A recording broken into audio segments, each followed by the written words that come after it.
أعوذ بالله من الشيطان الرجيم.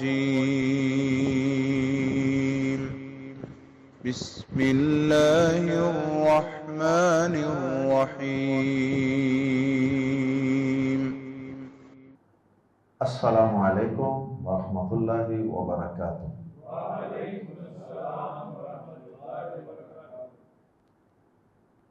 سورۃ الحج آیت نمبر 26 سے 29۔ ان الحمد للہ والصلاة والسلام علی رسول اللہ اما بعد۔ اعوذ باللہ السمیع العلیم من الشیطان الرجیم من ہمزہ ونفخہ ونفثہ۔ وَإِذْ بَوَّأْنَا لِإِبْرَاهِيمَ مَكَانَ الْبَيْتِ أَلَّا تُشْرِكْ بِي شَيْئًا وَطَهِّرْ بَيْتِيَ لِلطَّائِفِينَ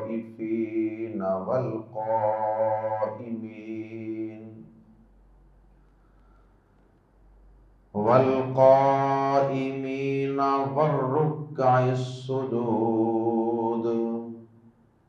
وأذن في الناس بالحج يأتوك رجالا وعلى كل ضامر يأتين من كل فج عميق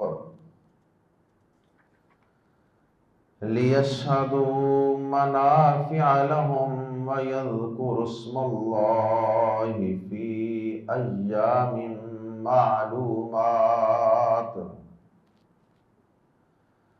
ويذكروا اسم الله في أيام معلومات على ما رزقهم من بهيمة الأنعام فَكُلُوا مِنْهَا وَأَطْعِمُوا الْبَائِسَ الْفَقِيرَ ثُمَّ لْيَقْضُوا تَفَثَهُمْ وَلْيُوفُوا نُذُورَهُمْ وَلْيَطَّوَّفُوا بِالْبَيْتِ الْعَتِيقِ۔ گزشتہ آیات میں تذکرہ ہوا تھا اللہ کے گھر بیت اللہ کعبۃ اللہ کا۔ اب اسی مناسبت سے اور اس تمہید کے بعد اللہ رب العزت نے آیات زیر تفسیر میں اپنے اس گھر کے حوالے سے کچھ باتوں کا، کچھ احکامات کا تذکرہ فرمایا۔ اور اگر ان ساری آیات کا خلاصہ نکالا جائے 3 الفاظ میں، تو وہ 3 الفاظ یہ بنتے ہیں۔ پہلا لفظ کعبۃ اللہ، دوسرا لفظ حج، اور تیسرا لفظ قربانی۔ آج کے سبق میں انہی 3 موضوعات کو انشاءاللہ ڈسکس کیا جائے گا۔ سب سے پہلا جو مضمون ہے وہ اللہ کے گھر کعبۃ اللہ کے متعلق ہے۔ اس زمین پر جو سب سے پہلا گھر اللہ رب العزت کا تعمیر ہوا تھا وہ یہی کعبۃ اللہ ہے جو مکہ مکرمہ میں ہے۔ ان اول بیت وضع للناس للذی ببکہ، پہلا گھر جو اس زمین پہ تعمیر ہوا اللہ کا گھر، اللہ کی عبادت کے لیے، وہ گھر وہی ہے جو مکہ مکرمہ میں ہے۔ مکہ کو بکہ بھی کہتے ہیں۔ اب یہ پہلا گھر کس وقت تعمیر ہوا تھا یہ اللہ رب العزت ہی بہتر جانتے ہیں۔ حضرت آدم علیہ السلام نے تعمیر کیا تھا یا حضرت آدم علیہ السلام سے بھی پہلے اللہ رب العزت نے فرشتوں سے تعمیر کروایا ہو، بہرحال اس زمین پر سب سے پہلا گھر اس کی عبادت کے لیے جو تعمیر کیا گیا تھا وہ یہی کعبۃ اللہ ہے، بیت اللہ۔ اب یہ اللہ پاک ہی بہتر جانتے ہیں کہ درمیان سے کیسے کیسے ادوار آئے، یہ زمین کیسے کیسے حالات سے گزری، اور پھر یہاں سے اللہ کے اس گھر کے نشانات تقریباً مٹ گئے، اور پھر حضرت ابراہیم علیہ السلام کو اللہ رب العزت نے یہ اعزاز عطا فرمانا تھا، اور ان کے ساتھ حضرت اسماعیل علیہ السلام کو بھی، کہ ان کے دور میں اللہ پاک نے پھر اپنے خلیل جناب ابراہیم علیہ السلام کو کہا کہ ابراہیم اپنے بیٹے اسماعیل کو اور اسماعیل کو لے کر جائیے، اور وہاں جہاں پر ہمارا گھر ہے اس کے قریب اللہ پاک نے کسی جگہ پہ ان کو ٹھہرا دیا، کوئی نشانی بتائی ہوگی کہ وہاں آپ چلیں۔ جیسے آج ہم لوکیشن سینڈ کر دیتے ہیں تو اللہ پاک کا بھی کوئی نظام ہوگا، بہرحال اس کے مطابق اللہ پاک نے ان کو گائیڈ کیا کہ وہاں پہنچ جائیے اور وہاں جا کر ان کو چھوڑ کے واپس آ جائیے۔ چھوڑ کے واپس تشریف لے گئے جہاں ان کی دوسری زوجہ محترمہ تھیں، عراق کے علاقے میں۔ اب یہاں اللہ رب العزت نے ان قربانیوں سے گزار کر، امتحانات سے گزار کر حضرت ابراہیم علیہ السلام کو، حضرت اسماعیل علیہ السلام کو یہ شرف اور یہ عزت اور مقام عطا کرنا تھا کہ اس بیت اللہ کی تعمیر ان کے ہاتھوں سے کروانی تھی، بلکہ تعمیر نو کروانی تھی۔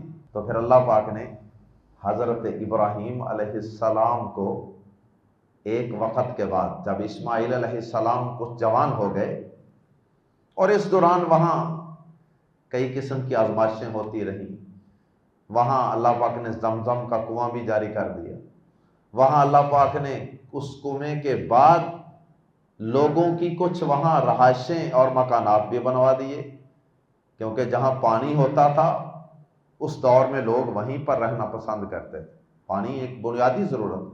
اسماعیل سے لوگوں نے پوچھا کہ اگر آپ ہمیں اجازت دیں تو ہم اس کنویں کے قریب رہائش اختیار کریں۔ انہوں نے اجازت دے دی، اور وہاں آہستہ آہستہ رونق لگنی شروع ہو گئی۔ کیسے اللہ پاک یخرج الحی من المیت، اللہ کیسے مردہ سے زندہ کو نکالتا۔ وہ مردہ زمین تھی، بنجر بے آباد، نہ کوئی وہاں انسان تھا، پتہ نہیں یہ کس دور میں سارا کچھ یہاں سے ختم ہو گیا۔ اللہ پاک اپنی قدرت کی نشانیاں دکھاتا ہے نا، تو رہائشیں بھی بننی شروع ہو گئی۔ پھر اللہ پاک نے حضرت اسماعیل علیہ السلام کا بھی امتحان لیا، ان کو ذبح کروانے کا۔ پھر اللہ پاک نے حضرت ابراہیم علیہ السلام کو یہ اعزاز عطا کرنے کے لیے کہا کہ آئیے ابراہیم، اب ہم آپ کو اس زمین پر اپنے سب سے پہلے گھر کی بنیادیں دکھاتے ہیں، اور وہ بنیادیں ہمارے علم میں ہیں، اور احادیث کے مطابق بیت اللہ شریف اس وقت ایک بلند جگہ پہ تھا، ٹیلے پر تھا، اور کعبہ کا معنی بھی یہی ہے، ابری ہوئی چیز۔ تو اللہ پاک نے یہ اشارہ اسماعیل کو بھی دے دیا تھا کہ یہاں اللہ کا گھر تعمیر کیا جائے گا۔ یہ اشارہ اس وقت دے دیا تھا جب وہاں ان کے بیٹے کے پاؤں مارنے سے اور جبریل امین کے پر مارنے سے، جب وہاں پہ زمزم جاری ہوا تھا، تو اس وقت بھی اللہ رب العزت نے اسماعیل کو اشارہ دے دیا تھا کہ پریشان نہیں ہونا، پریشان نہیں ہونا، اللہ آپ کو ضائع نہیں کرے گا، آپ اپنے بچے کے ساتھ ایک ایسی جگہ پر موجود ہیں جہاں اللہ کا گھر بیت اللہ موجود ہے، لیکن تمہیں ابھی علم نہیں ہے۔ صحیح بخاری میں حدیث کے الفاظ کچھ اس طرح سے ہیں کہ فرشتہ آیا، فرشتے نے آ کے کہا کہ اللہ کو ضائع نہیں کریں، بے فکر رہیں، آپ گھبرائیں نہیں، اور ساتھ یہ کہا فَإِنَّ هَا هُنَا بَيْتَ اللَّهِ، بے شک یہاں اللہ کا گھر ہے، اس ایریے میں اللہ کا گھر ہے۔ یبنی هَذَا الْغُلَامُ وَأَبُوهُ، جسے آپ کا یہ ننھا منا بچہ اسماعیل تعمیر کرے گا اپنے باپ کے ساتھ مل کر۔ یہ خوشخبری فرشتے نے اسماعیل کو آغاز ہی میں دے دی تھی۔ بہرحال پھر اس کے بعد اللہ پاک نے اس اپنے گھر کی لوکیشن وہ ابراہیم علیہ السلام کو بتائی، اس کی جگہ کو متعین کیا، نشاندہی کروائی۔ جیسے کوئی مکان تعمیر کرنا ہو نا تو آج کل وہ پٹواری وغیرہ جاتے ہیں، اس جگہ پہ جا کے فیتے شیتے مار کے، تو فیتے شیتے مار کے پھر اس جگہ کی نشاندہی کرواتے ہیں۔ اللہ رب العزت کو تو علم تھا نا کہ کس جگہ پہ ہے وہ، اللہ پاک نے اس جگہ کا تعین کروا دیا کہ اے ابراہیم یہ ہے میرے گھر کی بنیادیں، یہاں آپ نے اس کو دوبارہ تعمیر کرنا۔ تو بہرحال اس کی تعمیر ہوئی۔ اس کے بعد پھر اللہ پاک نے ابراہیم علیہ السلام کو اپنے اس گھر کے متولی ہونے کی حیثیت سے، خادم ہونے کی حیثیت سے کچھ احکامات دیے۔ اے ابراہیم اب اس گھر کی صفائی ستھرائی کا انتظام و انصرام کرنا بھی آپ کی ذمہ داری۔ یہاں لوگ دور دور سے آئیں گے رکوع کرنے کے لیے، سجدے کرنے کے لیے، طواف کرنے کے لیے، عبادت کرنے کے لیے، نماز پڑھنے کے لیے، تو اب آپ نے ان کے لیے اس گھر کو خوب پاک صاف رکھنا۔ ایک تو ظاہری صفائی ستھرائی بھی کرنی ہے، دوسرا اس گھر کو آپ نے بتوں کی پوجا سے، بتوں کی گندگی سے، شرک کی غلاظت و گندگی سے بھی پاک رکھنا، کیونکہ یہ اللہ کا گھر تو اللہ کی توحید کا مرکز اور محور ہونا چاہیے نا۔ یہاں سے تو لوگ اللہ کی توحید کا پیغام لے کر دنیا میں پھیلیں، کیونکہ کئی ایسے ادوار آئے اس اللہ کے گھر پر کہ یہاں بھی ظالموں نے شرک کے اڈے قائم کر دی۔ جیسے نبی پاک صلی اللہ علیہ وسلم کے دور میں بھی 360 کے لگ بھگ بت اللہ کے اس گھر کے قرب و جوار میں سجا دیے گئے اور نصب کر دیے گئے۔ تو دونوں مطلب ہیں، ظاہری طور پہ بھی پاک صاف رکھنا ہے، اور شرک کی گندگی اور غلاظت سے بھی اللہ کے اس گھر کو پاک صاف رکھنا۔ اور یہ حکم اللہ پاک نے سورۃ البقرہ میں بھی دیا ہوا، وَطَهِّرْ بَيْتِيَ۔ اسی حکم کی وجہ سے آج بھی سعودیہ کے اندر وہاں کی جو انتظامیہ ہے وہ دیکھا آپ نے کہ اللہ کے گھر کو پاک صاف ستھرا رکھنے کے لیے کتنا انتظام کرتے ہیں۔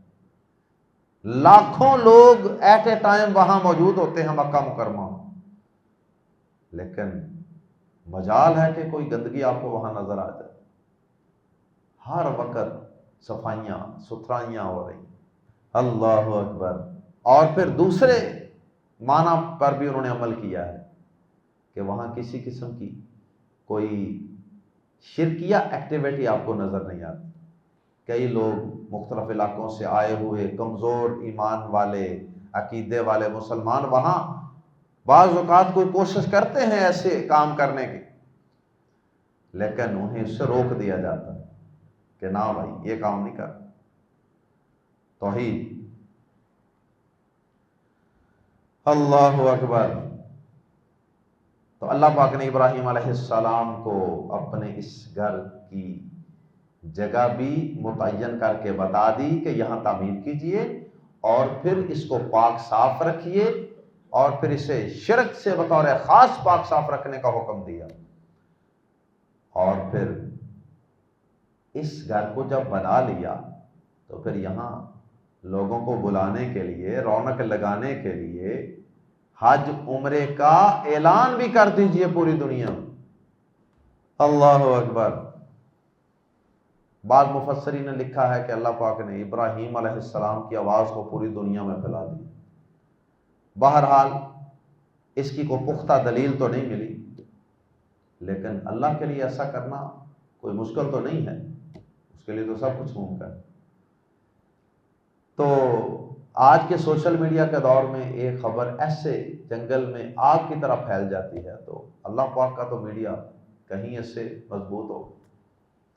بہرحال یہ اللہ پاک ہی بہتر جانتے ہیں کہ ابراہیم علیہ السلام نے یہ اعلان کیسے کیا. تو عام جو طریقہ ہے وہ تو یہی ہے کہ جس علاقے میں ابراہیم علیہ السلام جاتے ہوں گے وہاں پہ لوگوں کو بتاتے ہوں گے کہ بھئی اللہ کا گھر تعمیر ہو چکا ہے، تشریف لائیں، عمرے کے لیے آئیں، حج کے لیے آئیں، ہم آپ کی میزبانی کریں گے. اور ممکن ہے کہ ابراہیم علیہ السلام باقاعدہ اس مشن کے لیے اور اس اعلان کے لیے مختلف علاقوں کا رخ بھی کرتے ہوں. کبھی کسی علاقے میں چلے گئے سفر کر کے، کبھی کسی علاقے میں اعلان کرنے کے لیے چلے گئے. تو بہرحال اس کی کہیں وضاحت کسی صحیح حدیث سے معلوم نہیں ہو سکی کہ اس کی تفصیل کیا ہے کہ ابراہیم علیہ السلام یہ اعلان ہر علاقے میں جا کر کس طرح پہنچاتے تھے. تو کچھ علاقوں میں انہوں نے پہنچا دیا ہو، ممکن ہے کہ اس کے بعد پھر باقی علاقوں میں پھر آگے لوگوں سے آگے پھیل جاتا ہے. جیسے ایک علاقے کے لوگوں کو پتہ چل گیا، وہاں کا کوئی شخص دوسرے کسی ملک میں گیا کاروباری نقطہ نظر سے، کسی رشتہ دار کے پاس، کسی بھی کام سے، اس نے جا کے ان کو بتا دیا کہ بھائی مکہ مکرمہ میں اللہ کا پرانا گھر وہ از سر نو تعمیر ہو چکا ہے، آئیے حج عمرے کے لیے تشریف لائیے اور اپنا ایمان بڑھائیے، اپنے گناہ معاف کروائیے. اللہ اکبر. اس کے بعد پھر اللہ پاک نے اس حج کے کچھ دینی اور دنیاوی فوائد بیان کیے، ان کی طرف اشارہ کیا. اور پھر اللہ پاک نے آخر میں قربانی کے جانوروں کو ذبح کرنے کا، ان پر اللہ کا نام لینے کا ذکر کیا ہے، اور پھر ان کے گوشت کو خود بھی کھانے کا اور اس میں سے جو محتاج، تنگ دست، فقیر لوگ ہیں ان کو بھی کھلانے کا حکم دیا ہے. اور پھر آخر میں اللہ پاک نے پھر دوبارہ احرام کے حوالے سے اور حج کی پابندیاں، جب قربانی بھی کر لیں گے اور طواف وغیرہ اور باقی مناسک ادا کر لیں گے تو اس کے بعد پھر آپ احرام کی پابندیوں سے آزاد ہیں، اس کی طرف اللہ پاک نے اشارہ کیا ہے. آئیے قرآن مجید کے الفاظ میں پڑھتے ہیں. وَإِذْ، اور جب بَوَّأْنَا متعین کر دی، لِإِبْرَاهِيمَ، ابراہیم علیہ السلام کے لیے، مکانہ جگہ، البیتی گھر کی، اس گھر کی یا بیت اللہ کی. اور جب ہم نے ابراہیم کے لیے بیت اللہ کی یا اس گھر کی جگہ متعین کر دی، یہ بھی اس گھر کی شان و عظمت ہے کہ اللہ پاک نے اسے اپنا گھر قرار دیا ہے.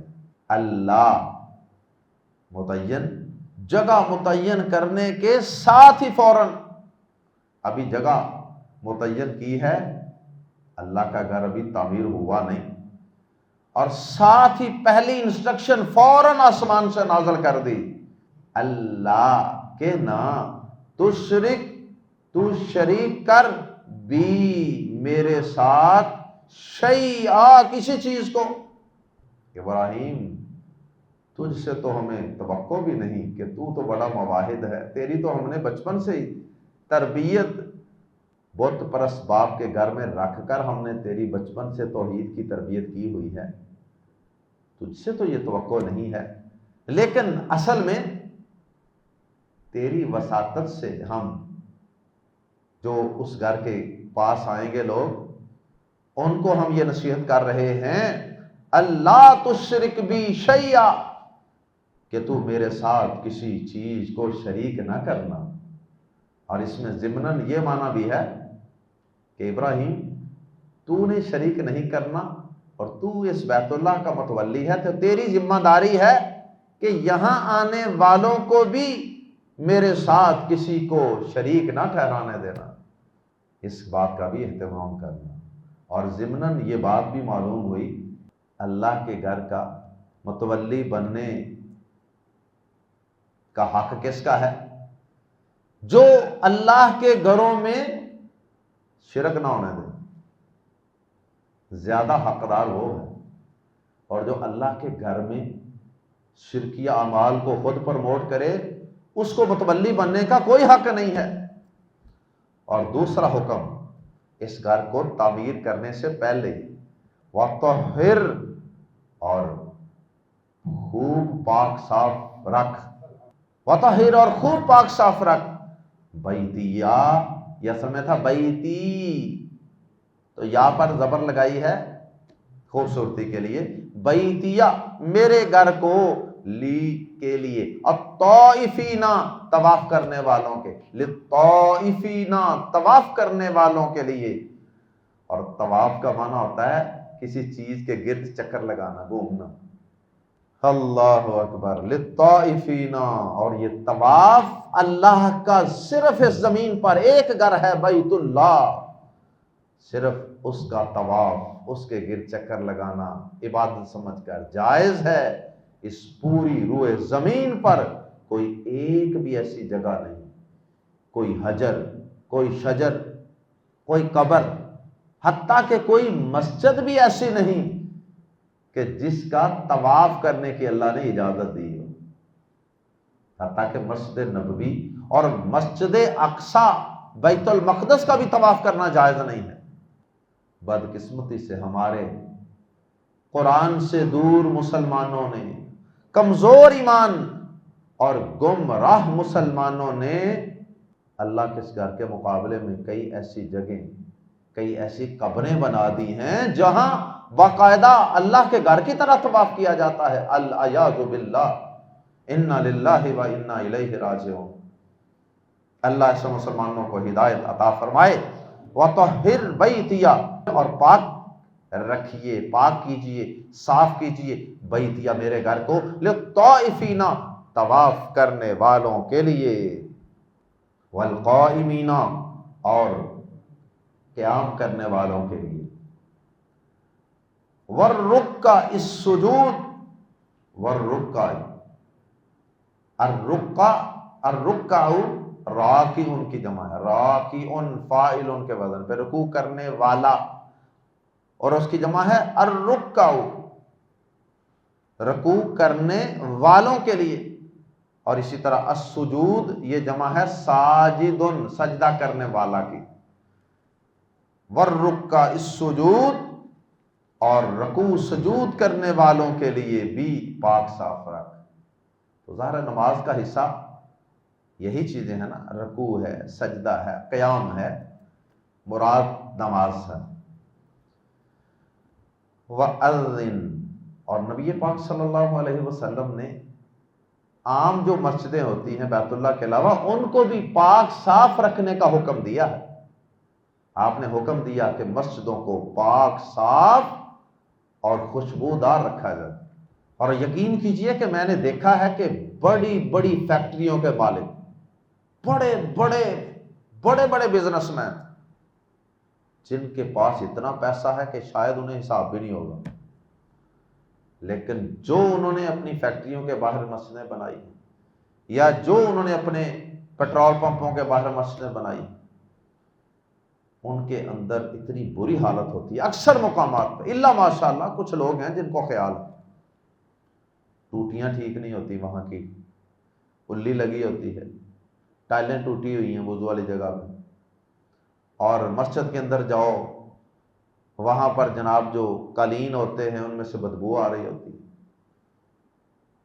گند پڑا ہوا ہے، جالے لگے ہوتے ہیں، ڈسٹ پڑی ہوتی ہے، کوئی پرسان حال، دلچسپی کوئی نہیں، شوق ہی کوئی نہیں کہ اللہ کے گھر کی خدمت کرنا، اس کو پاک صاف رکھنا، خوشبودار رکھنا، یہ کتنا اجر و ثواب کا کام ہے، اور اس سے اللہ ہمیں کتنی برکت عطا فرمائے۔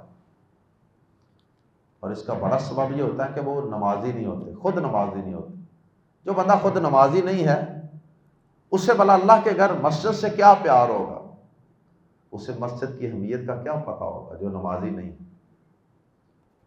اور ضمناً اس آیت سے یہ بھی مقصود ہے کہ یہ آیت کب اتری تھی؟ جب پیارے نبی صلی اللہ علیہ وسلم کے دور میں یہ آیت اتری ہے۔ تو اس دور کے جو مشرک تھے مکہ کے اندر بطور خاص، جو ابراہیم علیہ السلام کا بڑا نام لیتے تھے اور بیت اللہ کے گرد 360 بت رکھے ہوئے، ان کو بھی یہ بات سمجھانا اور ان کو شرم دلانا بھی مقصود ہے کہ تم نام ابراہیم کا لیتے ہو، تو ابراہیم کو تو اس بیت اللہ کی تعمیر کے لیے جگہ متعین کر کے ہم نے دی تھی، اور ہم نے اس پہلے دن سے ابراہیم کو یہ حکم دیا تھا کہ اے ابراہیم اس گھر میں شرک نہیں ہونا چاہیے، اے ابراہیم اس گھر کو ظاہری طور پہ بھی پاک صاف رکھنا ہے اور باطنی اور روحانی طور پر بھی پاک صاف رکھنا ہے۔ وَأَذِّن، مزید حکم ابراہیم علیہ السلام کو، وَأَذِّن، اور اعلان کیجئے، اے ابراہیم اعلان کیجئے، فی الناس، لوگوں میں، بالحج، حج کا، یا تو حج کے اندر ضمناً عمرہ بھی شامل ہوتا ہے، رجالن، رجالن، راجلن کی جمع ہے، راجلن، جس طرح راجلن ہوتا ہے، راجلن، رجلن کہتے ہیں ٹانگوں کو، پاؤں کو، تو راجلن کا مطلب ہے قدموں پر چلنے والا، یعنی پیدل، یا تو وہ آئیں گے کا تیرے پاس، رجالن، پیدل، وہ تیرے پاس پیدل آئیں گے، وعلا، اور پر، کل ضامر، اور ہر لاغر سواری پر، لاغر کمزور، بالکل ویک اور کمزور اور مریل قسم کا جانور۔ جب لوگ دور دراز سے سفر کر کے آتے تھے نا، پیدل بھی آتے تھے اور سواریوں پر سوار ہو کر بھی آتے تھے، اونٹ پر سوار ہو کے آ گئے، کسی خچر پر سوار ہو کے آ گئے۔ اب وہ لمبے لمبے سفر ہوتے تھے، رستے میں صحیح طرح کوئی چارہ، کوئی خوراک تو ان بیچاروں کو ملتی نہیں تھی، ماڑا موٹا گزارا ہوتا ہوا، تو لمبے سفر کر کر کے سفر کی صعوبتیں، مشقتیں اٹھا اٹھا کے، اور خوراک صحیح اس طرح ملتی کوئی نہیں، تو وہ آہستہ آہستہ مہینے 2 مہینے کا سفر کر کے تو وہ بڑے کمزور اور دبلے پتلے جانور ہو جاتے تھے، ان کو کہتے ہیں ضامر۔ تو کلی ضامر کا مطلب یہ نہیں ہے کہ پوری دنیا کے لاغر جانور ہی وہاں آتے تھے، مراد یہ ہے، کلی کا لفظ جو ہے نا یہ اکثر پر بھی بولا جاتا ہے کثرت کے لیے، تو علی کل ضامر، ہر لاغر سواری پر آئیں گے، مطلب یہ ہے بہت سی لاغر سواریاں، کمزور سواریاں بھی یہاں انسانوں کو اٹھا کر آئیں گی۔ آپ اعلان کرنے والے تو بنے، آپ یہ منظر دیکھیں گے کہ لوگ پیدل بھی آ رہے ہوں گے اور لاغر سواریوں پر بھی آ رہے ہوں گے۔ یاتینا، وہ آئیں گی، یاتینا، وہ آئیں گی، یاتینا کا ترجمہ وہ آئیں گے نہیں کرنا، یاتینا، وہ آئیں گی، وہ دبلی پتلی لاغر سواریاں آئیں گی، یہ یاتینا، وہ آئیں گی، جمع کا لفظ ہے، من کل فجن، فجن کا معنی ہوتا ہے 2 پہاڑوں کے درمیان جو کھلا رستہ ہوتا ہے نا، رستہ مراد ہے، من کل فجن، ہر وادی سے، ہر رستے سے، عمیق، گہرے کو کہتے ہیں، گہرا، ڈیپ۔ تو اب گہرائی تو ہوتی ہے پانی وغیرہ میں، تو جس طرح کنویں کی گہرائی ہوتی ہے نا، اس سے تشبیہ دی ہے سفر لمبا ہونے، لمبے لمبے سفر جو ہیں، لمبے لمبے رستے طے کر کے آئیں گے، مراد یہ ہے، جیسے ہمارے پنجابی زبان میں بھی استعمال ہوتا ہے نا لفظ ہے ڈونگے پینڈے، ڈونگے پینڈے، تو وہ کوئی پانی کے اندر کوئی نیچے کو ڈونگے تو نہیں ہوتے، وہ پینڈے، وہ فاصلے لمبے ہوتے ہیں، اس کو ڈونگے کہہ دیتے، ایسے ہر زبان کا ایک انداز ہے۔ من کل فجن، ہر وادی سے، ہر راستے سے، عمیق، دور دراز کے، گہرا لفظی معنی مراد دور دراز کے۔ اور آج دیکھ لیں وہ ابراہیم علیہ السلام کا کیا ہوا پہلا اعلان اللہ پاک نے دنیا کے ہر کونے میں پہنچا دیا، اور پھر ہمارے پیارے نبی صلی اللہ علیہ وسلم نے بھی یہ اعلان کیا، اسی اعلان کو پھر آگے جاری کیا آپ نے بھی۔ تو اب دنیا کا کوئی خطہ نہیں جہاں سے لوگ بیت اللہ کا حج یا عمرہ کرنے کے لیے حاضر نہ ہوتے ہیں۔ آپ کو عجیب و غریب نام سننے کو ملیں گے کہ میں فلاں ملک سے آیا، عجیب رنگ، عجیب لباس، عجیب بولیاں، اللہ اکبر۔ اور ایک اندازے کے مطابق آئندہ کچھ سالوں تک حج کرنے والوں کی تعداد 1 کروڑ تک پہنچ جائے، اللہ اکبر۔ اور پھر جو عمرہ کرنے آتے ہیں پورا سال، ان کی تعداد تو اس سے بھی زیادہ ہوگی، لی تاکہ یشہدوا، وہ حاضر ہوں۔ یعنی اب یہ حج کے فوائد بیان کیے جا رہے ہیں، مقاصد حج، دینوں دنیا کے فوائد، لی تاکہ یشہدوا، وہ حاضر ہوں، منافع، بہت سے فوائد، لہم، اپنے، تاکہ وہ اپنے بہت سے فائدوں میں حاضر ہوں۔ حج کا اعلان کریں گے، لوگ آئیں گے آپ کے پاس تاکہ وہ اپنے بہت سے فائدوں میں حاضر ہوں۔ یہ فائدے دنیا کے بھی ہیں اور آخرت کے بھی ہیں۔ آخرت کے فائدے کیا ہیں؟ نبی صلی اللہ علیہ وسلم نے فرمایا حج اور عمرے پیدل پہ کیا کرو، کیونکہ یہ گناہوں کی میل کچیل کو اس طرح دور کر دیتا ہے، پے در پہ بار بار حج، بار بار عمرے کرنا، کہ جس طرح ایک لوہے کی آگ کی پٹھی، اس کے اندر کوئی آپ لوہا یا کوئی دھات، کوئی میٹل، کو سونا چاندی ڈالتے ہیں نا، تو وہ آگ اس کے اندر سے میل کچیل کو الگ کر دیتے ہیں۔ فرمایا یہ بار بار حج عمرے اس طرح انسان کو گناہوں سے پاک کر دیتے ہیں۔ پیارے نبی صلی اللہ علیہ وسلم کا فرمان صحیح بخاری میں آپ نے فرمایا کہ العمرۃ الی العمرۃ کفارۃ لما بینہما، عمرے سے لے کر عمرہ دونوں کے درمیان جو گناہ ہوتے ہیں ان کے لیے کفارہ ہے۔ والحج المبرور لیس لہ جزاء الا الجنہ، اور حج مبرور جو نیکیوں سے بھرپور حج ہوتا ہے، جس میں گناہ سے بچا جاتا ہے، نیکیاں کرنے کی کوشش کی جاتی ہے، اسے حج مبرور کہتے ہیں۔ فرمایا والحج المبرور، اور یہ جو حج مبرور ہے نا، اس کا بدلہ سوائے جنت کے اور کچھ ہے ہی نہیں۔ اللہ اکبر۔ پیارے نبی صلی اللہ علیہ وسلم نے فرمایا، صحیح مسلم میں حدیث ہے، جو شخص حج کرے اس میں کوئی شہوانی فعل نہ کرے، کوئی جنسیت حوالے سے نہ اللہ کی نافرمانی نہ کرے، اور نہ کوئی اللہ کی نافرمانی کا کام کرے، تو جب وہ واپس آتا ہے تو وہ اس طرح گناہوں سے پاک صاف ہوتا ہے، راجع کیوم ولدتہ امہ، گناہوں سے اس طرح پاک صاف ہو کے آتا ہے جس طرح یہ اس دن گناہوں سے پاک صاف تھا جس دن اس کی ماں نے اس کو جنا۔ اللہ اکبر، اتنا گناہوں سے پاک صاف۔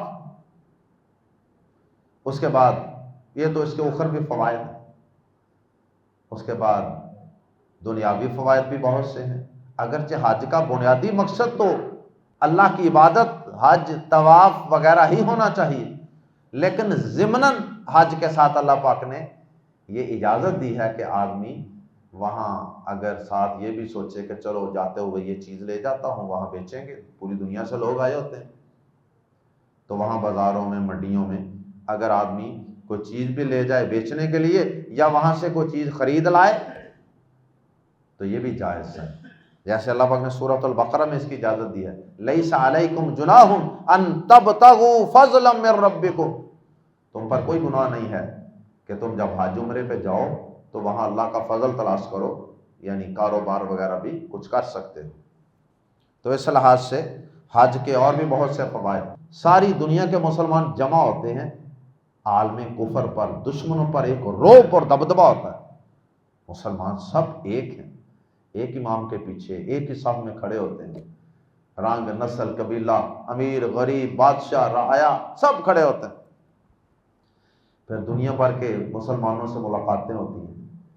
کہاں ممکن ہے ہمارے لیے کہ ہم پوری دنیا میں گھومیں پھریں اور ہر ملک کے مسلمانوں کو ملیں، لیکن وہاں جا کے بہت سے ممالک کے مسلمانوں سے ملاقات ہو جاتی، دنیا کے بڑے بڑے علماء سے وہاں ملاقاتیں ہو جاتی۔ اللہ اکبر، رزق حلال تلاش کرنے کا بھی موقع ملتا ہے۔ تو بہرحال سیاسی اعتبار سے، اقتصادی اعتبار سے، معاشی اعتبار سے، معاشرتی اعتبار سے مسلمانوں کے اس میں بہت سے فوائد ہیں حج کے اندر۔ اس کی طرف اشارہ ہے لِيَشْهَدُوا مَنَافِعَ لَهُمْ، تاکہ وہ اپنے بہت سے فائدوں میں حاضر ہوں، یعنی ان کو حاصل کر سکیں۔ وَيَذْكُرُوا اسْمَ اللَّهِ، قربانی کا ذکر حج کے اندر۔ پھر آخری دن قربانی بھی ہوتی ہے نا 10 ذو الحجہ کو، اس سے پہلے 8 9 10 11 12 یہ سارے دن ہیں، ان میں حج ہوتا ہے، تو ان میں سے 10 تاریخ کو پھر کیا ہوتا ہے؟ قربانی۔ وَيَذْكُرُوا اسْمَ اللَّهِ، 10 کو سب سے زیادہ مصروفیت والا مشقت والا دن ہوتا ہے، اس دن طواف بھی کرنا ہوتا ہے، طواف افاضہ، اور پھر قربانی بھی کرنی ہوتی ہے، حجامت بھی کرنی ہوتی ہے۔ وَيَذْكُرُوا، اور وہ ذکر کریں، اسم اللہ، اللہ کا نام، فی ایام معلومات، چند معلوم دنوں میں۔ ایام معلومات سے مراد، اگرچہ بہت سے لوگوں نے، بہت سے مفسرین نے اس سے مراد ذو الحجہ کے 10 دن لیے ہیں، لیکن زیادہ بہتر بات یہی ہے کہ اس سے مراد قربانی کے دن ہیں، یوم النحر سے لے کر اس کے بعد۔ یہ بعض علماء کے نزدیک یہ کل 3 دن بنتے ہیں، 10 11 12، اور بعض کے نزدیک 10 11 12 اور 13۔ تو ان ایام کو ایام معلومات کہا گیا ہے۔ کیوں؟ اس سے ایام معلومات سے مراد صرف قربانی کے دن کیوں ہیں؟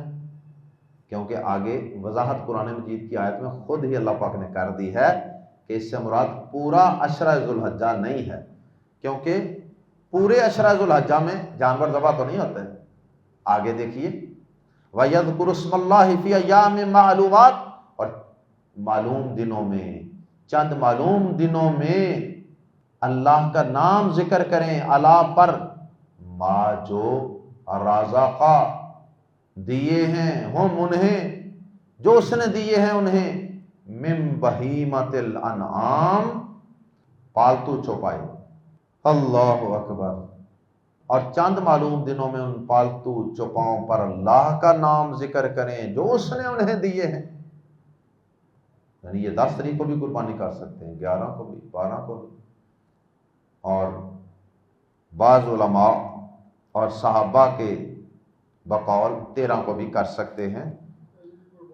کل ایام التشریقی ذبح، نبی صلی اللہ علیہ وسلم کا فرمان شیخ ناصر الدین البانی رحمہ اللہ نے ذکر کر کے اس کو صحیح کہا کہ تمام ایام تشریق ذبح کے دن ہیں، 10 تو ہے ہی ہے، تو ایام تشریق جو ہیں وہ 3 ہیں۔